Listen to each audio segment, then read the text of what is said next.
The Queen of Granada, by M. Riff. Chapter 37, The Memory Game. Tessa looked at her and asked with a smile, "Can you describe the cover of the book?" Rita shot her a glance and remarked, "Think you're clever, huh? I told you I am not in the mood for games, but here you are, trying to start one. We've been learning about metamorphosis and developmental theory in biology lessons. So, the question is, why doesn't metamorphosis happen in humans? I've got an answer for you.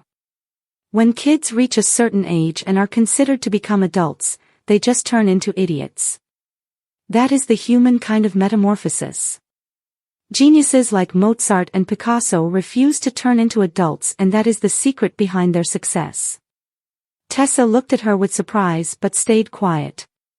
In her eyes, on the one hand, Rita was a furious child denying growing up, on the other hand, she was clever enough to present a theory that could come from a college professor. After a brief pause, Rita still answered Tessa's question. The cover has a yin-yang symbol. The dark half says heritage, and the bright half environment. Tessa reached into her bag, took out the book, and showed Rita the cover.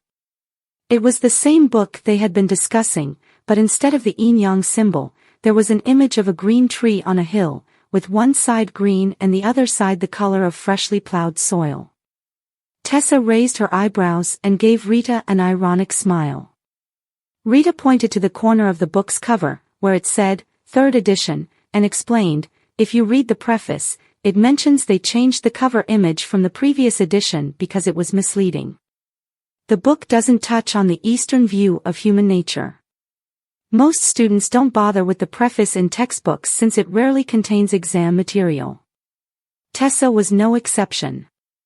She flipped through the book and found that Rita was right.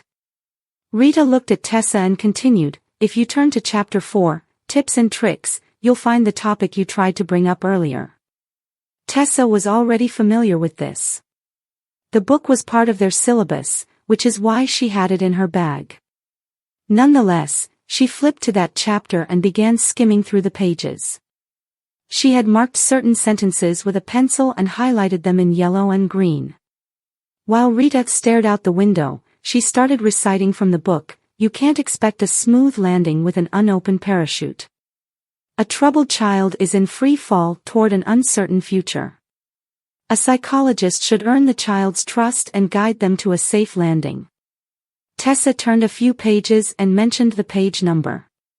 Then Rita started reading the text verbatim like a tape recorder, not skipping a single word.